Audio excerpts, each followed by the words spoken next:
Dès 1979, RIP, le protocole de routage dynamique vu lors de la vidéo précédente, est remplacé par un algorithme de routage par état de lien sur ARPANET.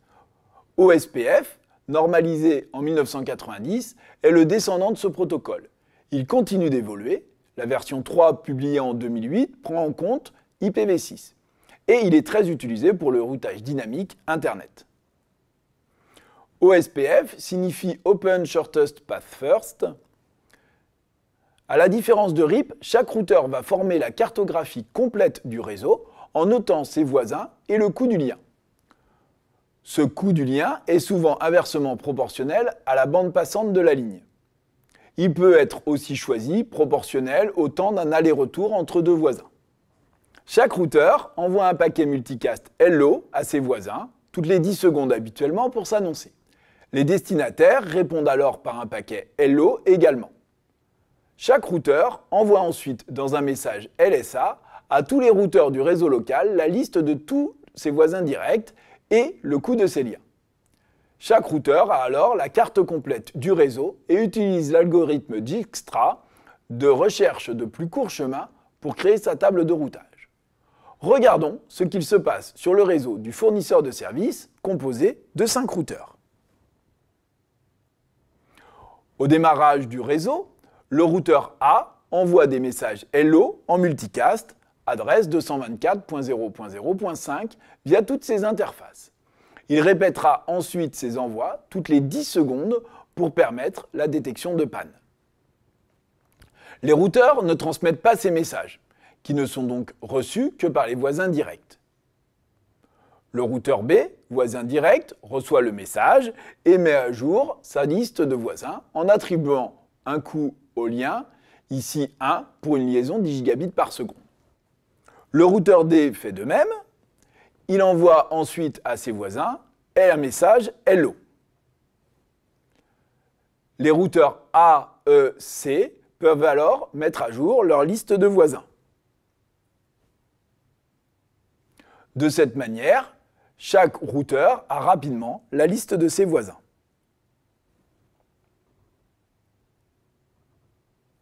Les messages LSA, Link State Advertisement, permettent de propager les informations de voisinage de chaque routeur.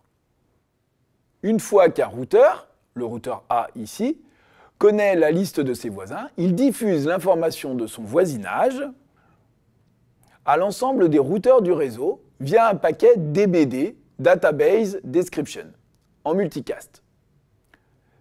Si un routeur, ici le routeur D, ne connaît pas un des routeurs du paquet DBD, envoyé par A, il va faire une requête LSR, Link State Request, d'informations complémentaires.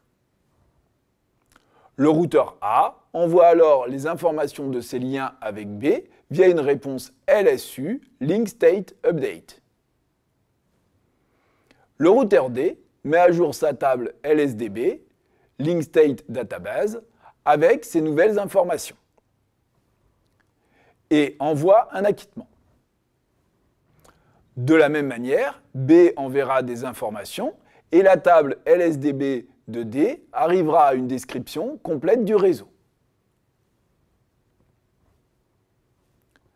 Chaque routeur dispose alors d'une cartographie complète du réseau qu'il va utiliser pour compléter sa table de routage.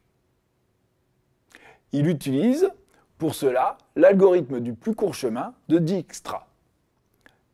L'algorithme de Dijkstra consiste à ajouter les routeurs à la table de routage en cherchant le coût minimum. D ajoutera ainsi E pour un coût de 1 et les réseaux accessibles par E. Puis B pour un coût 2 et les réseaux accessibles par B. Puis A pour un coût 3 et les réseaux accessibles par A. Et enfin C pour un coût 10 et les réseaux accessibles par C. En cas de défaillance de E par exemple, celui-ci n'envoie plus de message Hello et OSPF ajustera alors automatiquement la table de routage de D pour atteindre B via C.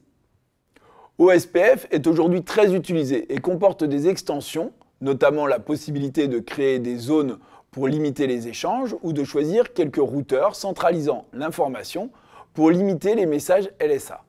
La version 3 d'OSPF supporte le routage IPv6.